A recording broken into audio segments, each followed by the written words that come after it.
Hey everyone, welcome to Let's Talk Life with London. Today is a special day. I have a really amazing guest on the show. His name is David Cabello, and he is the founder and CEO of Black and Mobile.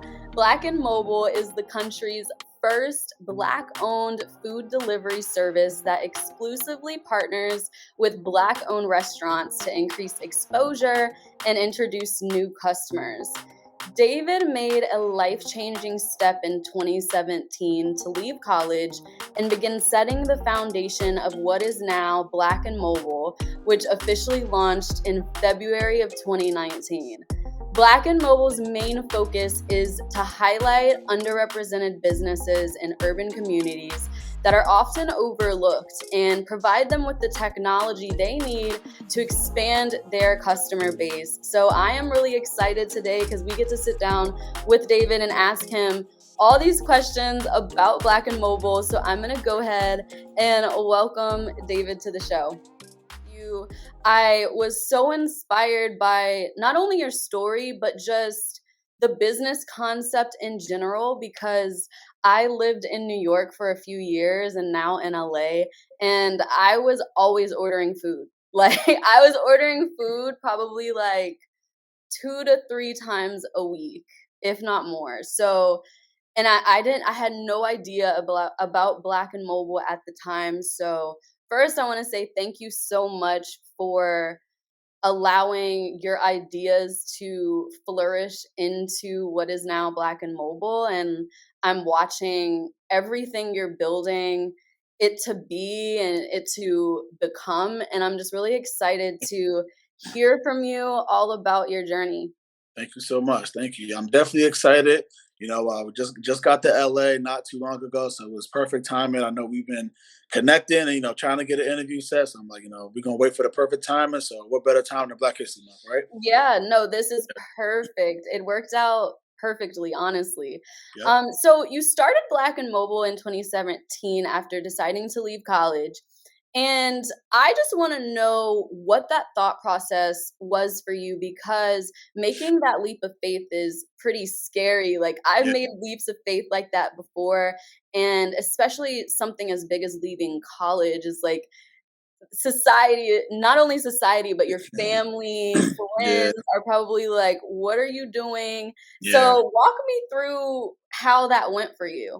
Yeah. It was honestly, it was scary because Hmm. prior to that, I really didn't think I was gonna go to college. So when I got into college, I thought I was gonna like be able to like cherish a moment and finish my 4 years. But me and my twin were roommates, and he was just doing a bunch of research on the history of of everything that Black people have went through. Just doing like real research, not what they teach you in school. Like we know all the stuff they just teach you that we were slaves, and that's about it. Like we did Hmm. real research about like our our our ancestors and just so much more about Africa, and like it's just so much we were researching, and we had an awakening, and that's what really changed us. Where my brother and I, we just weren't interested in college anymore, so Hmm. we made the decision that we were going to drop out and help Black businesses. It wasn't geared toward restaurants; it was just Black-owned businesses in general. So Okay. we dropped out the day after Trump got elected, and we worked at a bookstore. We started working at a First of all, bookstore. I love that. Like, No, we did, but it did you? wasn't because of Trump though. Like it was just Okay. because we knew we knew he was going to win, and we knew what the country was about. So it was like this was our moment just to go sacrifice our life and our time to our community. So that was really the Mm, mindset there. It wasn't a petty thing like, oh yeah, he got.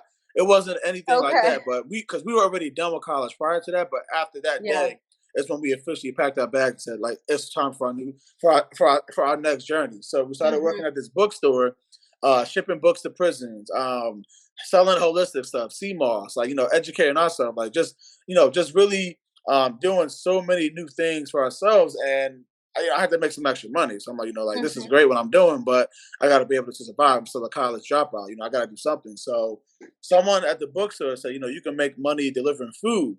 And Hmm. and I didn't know about that. I'm like, wait, what are you talking about? Like, so they showed me, Postmates and all these other services that you can deliver food on a bike. And that's where it all started, where we were delivering. But again, we had no idea of Black and Mobile. It was just us making money. And I remember I made like $1,100 in like 30 hours of work part time. I was working like 3 or 4 hours a day and made like 1,100 in a week. I'm like this is good money Wow. part time if I can do this on a bike, Yeah. running around the city. So that's when the idea hit me in 2017, where it was like, if I could bring this to the community and provide jobs, that was the first thing that intrigued me. But then it was like, I'm delivering for all these services and I can't find any black owned restaurants to pick up from. Like, I'm in Center City, so like there's not too many black owned restaurants in Center City in Philadelphia. And like, there's a good amount of black owned restaurants in the city now, but like in the downtown area, there's usually not a lot. And that's what kind of got me frustrated because I was looking for the restaurant. So I'm like, you know Right. what? I could do this myself because like when I was working at the bookstore, I took their online presence from literally zero to like over $200,000 in a year, like within Wow. 8 months. So I built an app, I built a website all through Shopify. I did like just extensive research. Like I just literally sacrificed everything I had, my energy, my time, my life. I'm still just so focused, and this is all I do every day because I know this is it. And it just came. The passion took over me, and I just built something out of like literally nothing. And Mhm. I'm here today. I just kept building and launched in 2019, and we've been growing since. So, first of all, I love that story because it basically is you're like a living testimony that you don't stop. And when you see that there's a need, and Yeah, when you see that there's a space that, like, wait a minute, I got this idea, and what can I do now that I have this idea? And what can I do? I love that you said that, you know, even though you were thinking, like, I'm in survival mode, I gotta provide for myself, but like you were thinking ahead, like I'm going to create and provide jobs for other people too. So I think that's really commendable too, that you yeah, were thinking ahead, like, wait a second, I know that if I'm in a situation where I'm in need and I need to provide, I know that there are other people that are in exactly. the same situation. Men and women. We get Yeah. we had women who were like 8 months pregnant working for us. We had men who said like I'm a father of 4 or 5. I went to prison and had these minor charges. Like we're here for the community. We are like Mhm. we're black men. We know the challenges. Like I can't relate to everything that everyone's been through, but Mhm. I know what we're up against. And the Yeah. only way we're gonna do that is by sticking together, by working together, by giving second chances. And that's what I'm doing this for. I'm doing this to show that black people can work together. Yes. So when you talk about, so you talk about the journey before, right? Yeah, So then once you made that decision, once you made that leap of faith, what did it look like in the beginning? Because you had to have some type of community connections to really make this work. So what was yeah. that like? Um, it started off very slow, honestly. Like I had Mhm. about what 2 or 3 restaurants. I think we ended the year of 2019 with maybe 10 restaurants on the platform. Like it wasn't even much. Like our sales were so low, but we did have a restaurant that was promoting us. They were connected to the city very well. And then also me just being in the city, riding my bike in the winter, in the rain, and the snow and the heat. Like we were out there in the community every day, just delivering the Mhm. food ourselves. Me and my brother literally ran the entire city of Philadelphia ourselves, delivering on Wow. bikes in any weather. So people follow the story. People like they already kind of knew us from working at the bookstore. Then like we just kind of Okay. kept getting popular from that, and we just kept grinding. So like it was definitely was like a lot of people that I guess you want to say marketing and help me, but it really took a lot for me to put it together. So I had something for someone to market. Like people Yeah. come up with ideas, but they don't got a website and they don't have an Instagram and stuff like that. I made sure I was always on top of it, always Mhm. making sure my technology was like just A1. Like I just had to Yeah. make sure it was above and beyond really. So definitely had a lot of help on the way, but everything's been word of mouth. Honestly, people find out about us. They're like, that's a cool idea. They share it on social media. We get on different like shade room or spiritual word. Mhm. Like different platforms like that. And honestly, everything has been word of mouth. We haven't spent any like Wow. money on ads. Like we don't have a $10,000 budget a month thing. It's been word of mouth where like people just found out about us. That is incredible. So you're saying that you guys haven't spent, like, any marketing No, dollars. no Wow, marketing dollars. Everything's been word of mouth. Everything. that is incredible. So, Can you just walk me through like how the app works and where people can find it? Yeah, so people can go to the iOS store as of now. We do have the Android app being built. It'll be probably done next week. But it works like any other food delivery service app. You download the app. We offer pickup and delivery now. So of course you can just come go pick it up in the store yourself and order from a restaurant, or you could do delivery where we deliver within like a 7 to 10 mile radius. You'll choose the restaurant, I'll choose your food, and then once you check out, we just pop up at your door like an hour later. Cool. And what cities?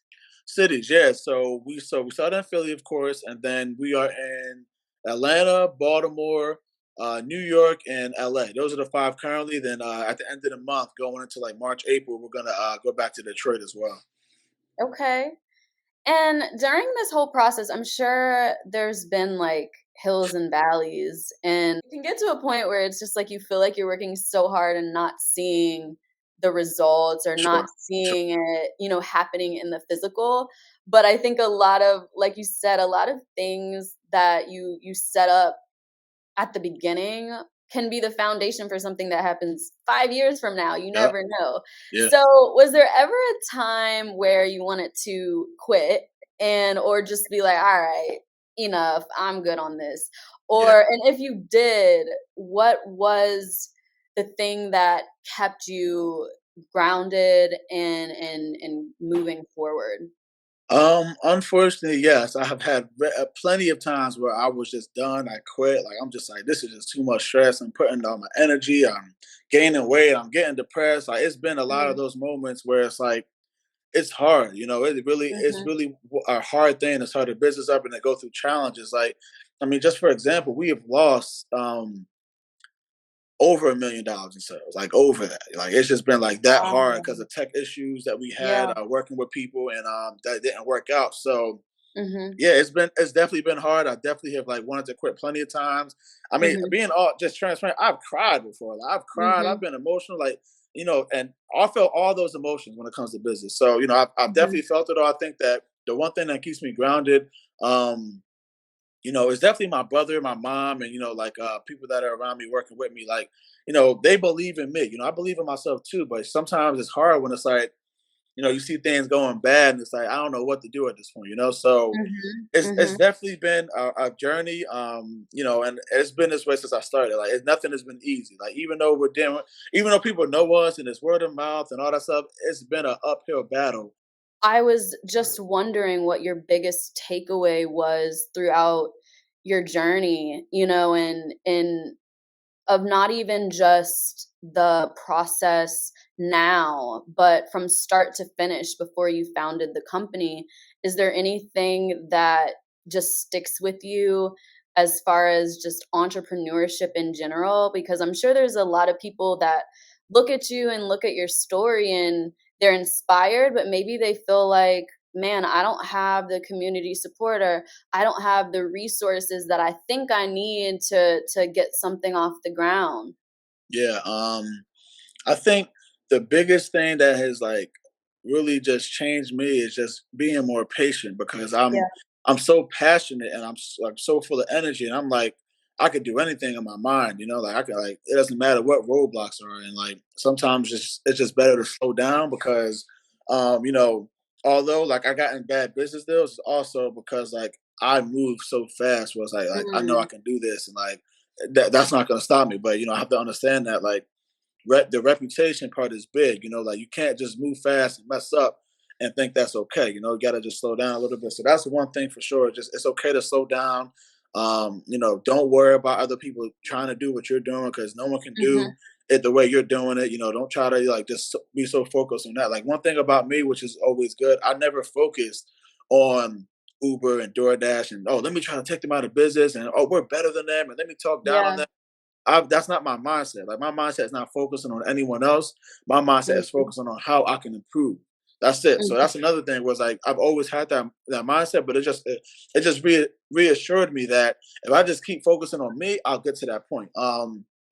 And then I think also just the team part. Like mm, I mhm, mean, I've been literally one of those solo entrepreneurs. Like, of course, I've had my mom. I've had my brother, but they can only do but so much. Like 'cause if I'm Right. the leader, I have to lead them. So building a team is like very, very, very important. And that's all I'm focused on this shit. That's all I want. I don't want to do all the work no more. I started off as like, oh, I'm doing all the work. I don't need your help. No, please, I need your help. Like, I here's the need your money. help. I need your money. Like, I mean, I need your help. Here's the money. Like, whatever it is, I know that I need help, and I'm not Yeah. one of those entrepreneurs that just want to do it all. Like that. It was that in the beginning. I was working 80, 90 hours a week. Mhm. Now I'm okay with working 40, 50, 60 hours a week, but giving that other 30 to someone else so they can help me out so I can Mhm. actually have some peace of mind. Yeah, I think the most productive leadership is learning how to delegate, but Yeah. also recognizing where your strong points are and where maybe you don't have as much either knowledge or bandwidth to do something. I think it takes so much to really admit that. I think with a lot of entrepreneurs, it's just like you're so used to doing it by yourself for so long, it's kind of hard to Yeah. delegate certain tasks. But I True. think I think the successful business minded people and people that have their own companies know how to delegate and trust their team, like, you Sure. have to trust your team because if that trust isn't there, people don't feel like they can be their most productive selves, Mhm. because they're Sure. like, I may they don't really have that confidence from you Yeah. or from the leader, so they don't have that confidence within themselves that they can actually get the job done. So, I Sure. think that's Sure. important that you recognize that those leadership skills Yeah, really drive a productive and successful team. for sure. And just to kind of answer your question about, I know you said like, aspiring entrepreneurs that, maybe are trying to get going and don't really have the Mhm, support. It's a very hard question because like I can't say that I have the answer for everyone. mhm, Because I did it in a different way. Like I did it regardless if someone supported me or not. Like I've gotten so much right, backlash from whether it was white, black people, Asian. Like I've gotten all the backlash. So I think that for someone to be successful, like, and again, this is gonna sound so cliche, but if you don't get started and you don't just keep going through the battles, I know it's hard to go through financial battles in the business because you're going through personal stuff, but make sure you try to keep that as separate as possible, business and personal. mhm, And if you keep on going step by step by step, you will get there. It's gonna be hard. It's gonna be a long journey. It's gonna be a long process. I mean, for me, I've never had a 9 to 5 job in my life. I don't even mhm, know what it feels like. I had my first business and it was successful. So, like, mhm, again, maybe I'm lucky. Maybe I just worked hard. Maybe I just, I got a break. I don't know. But what I do know is that it doesn't matter if it's a unique business that someone's doing for the first time or like you're in a saturated market. You have to try to be unique. You have to try to do something different that someone else is doing. It doesn't have to be the most extreme thing, but it could be like, I'm doing better at customer service than these other mm, companies, so I'm mhm, gonna make it vegan or like you just gotta really separate yourself and just you gotta outwork them. That's it. mhm, If you outwork the people, I mean, you can't no one stop you, and you don't have to try to be the first or the best or the only. Just focus mhm, on being there. If you're there and you're in a room and you're getting money and they're getting money, that's really what it's all about. Like, mhm, and you'll get the support, but you just gotta keep grinding. mhm. I like that you say that too because this is advice I give to anybody that's worried about really anything, and I talk to my friends about this all the time. I'm like, there's you're you because there's something really unique about you that no one else has. I don't Yeah. care if they look just like you. I don't care if they dress like you or whatever. Like there's something really special and unique about everybody. And that is the difference. And I mean, you walk into a store today, there's 20 different milk options. There's, Yeah. 50 different chip Right. options, whatever. So Water bottles, and it's all the same water basically. exactly. Like so. Exactly. It's special, when people recognize that, like, you're not in competition with anybody. Like, there's such a special space for you, whatever industry that you're in. And Competition is cool and healthy, but don't just like it's healthy to have. a friendly competition and stuff like that, but Mhm. it's not to the point where it's like, oh, I hate this person if they're doing what I'm doing. Like I've seen Right. it in the restaurant industry where if someone is selling something that's similar to another restaurant, or they're Mhm. copying me, or they're hating me, or they're trying. No, maybe they just see that it's a good idea, and you can't get all the customers. I mean, you're on this side of town, they're on that side of town. Mhm. It's Mhm. just maybe like everyone, multiple people can do it. So that's friendly competition is okay, but it's what's the point where you start getting jealous and envy and stuff like that. Like that is not good because at the end of the day, there's so many people that can tap into the market and you all can make money. You Mhm. all can make money. Exactly. There's room for all of us. Exactly. Exactly. Right. So you started this business during the pandemic, am I right? So I started it a year before the pandemic. So in A year 2019, before. yeah, I started a year before the pandemic. I mean, it really helped our business. Like I can't even lie. I can't say that I went through any struggles. Okay. I actually sold even more food during the pandemic. Yeah. I think the real issue came from actually not the pandemic, but us we were growing so fast, us trying to expand Mm. fast and get the new technology. That's actually what set us back. But the pandemic, I mean, it was a blessing. I mean, we were hiring people at a rapid rate, giving them jobs, not just hiring them and say, like, oh, like you'll get a couple orders. I mean, we were busy, busy. So it was a Mhm. blessing for us, but we learned a lot from just like I said, moving too fast. So that's Okay. why we're making sure we slow down a little bit and focus on what we have in front of us and then kind of just build from there.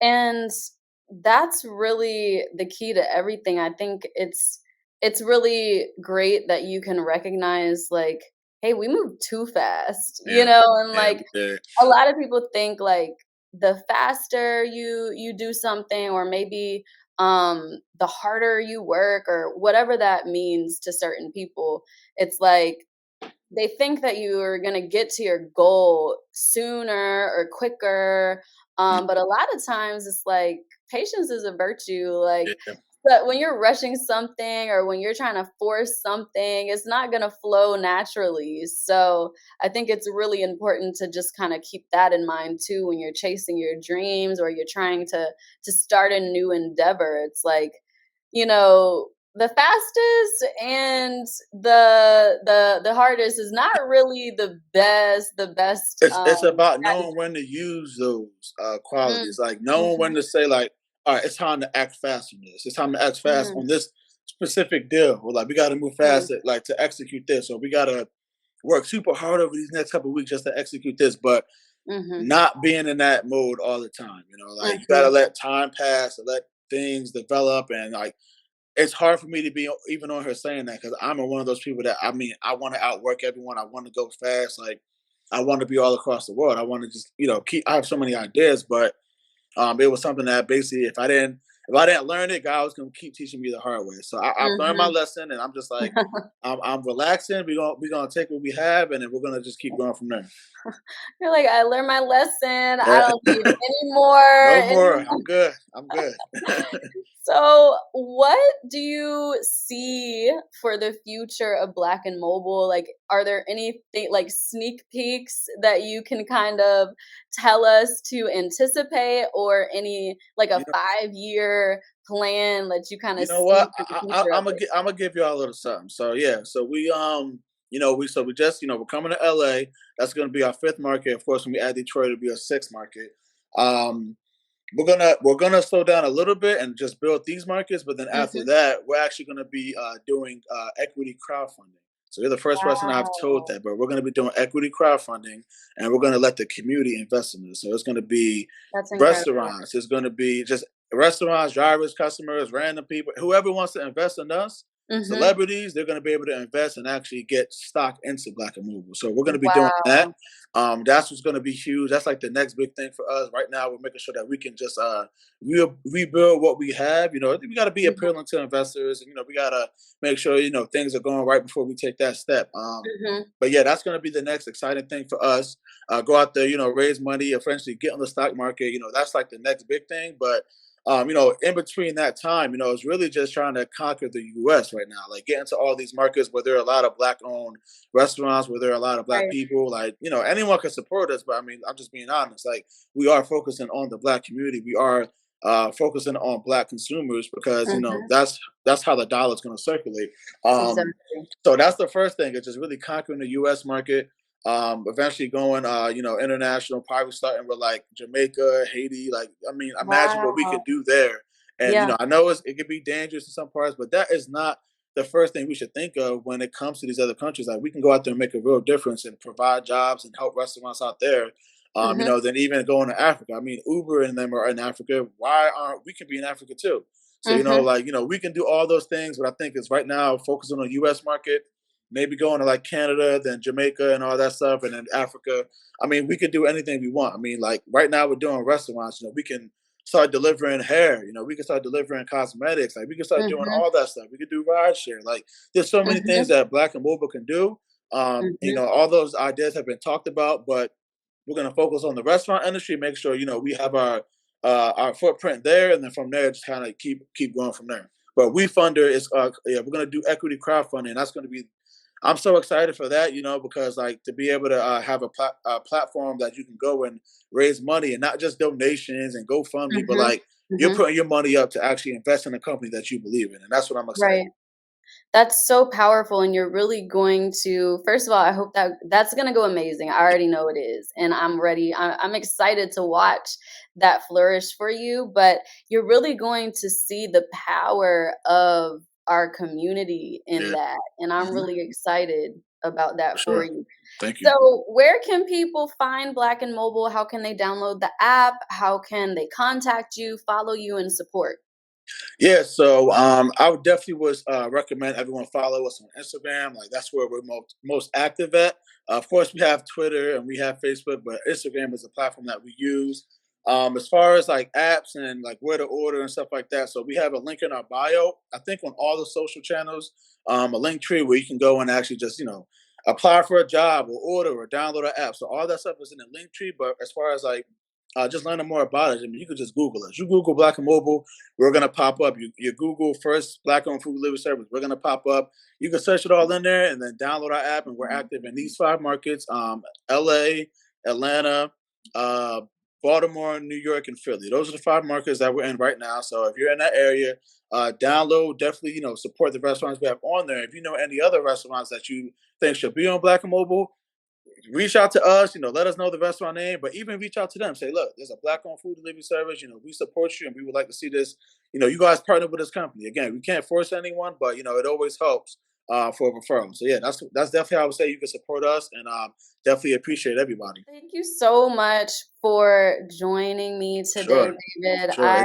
It's been I know it's been a lot of rescheduling. Like I'm gonna get with you this week. So I definitely thank you for being patient too. No, you're busy and I understand it. You're doing amazing work, and I am going to continue to be on the sideline cheering y'all on and Thank you. watching and Thank you. supporting, and please let me know how I can continue to support. But I really appreciate you sharing your wisdom and your journey with my audience today, and I'm really excited to see the future of Black and Mobile. Thank you so much. It's been a pleasure, and definitely we'll be back with some updates, maybe like next year or in the future. All right, Yes, no, you'll have to come back once for sure, all this for sure. crowdfunding and all that happens, like, I yeah, we got you. need I an got update. for sure, for sure. Cool, thank you so much, David. We'll talk soon. All right, have a good one. See you. Thank you so much for joining this episode with David Cabello from Black and Mobile. I'm so excited to watch that business and that platform really flourish. And I can't wait to see you guys support the Black and Mobile space and the app and all of their social channels.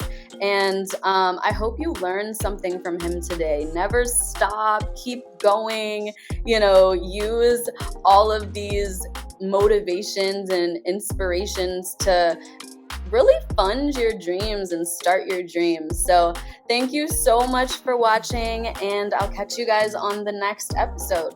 Bye.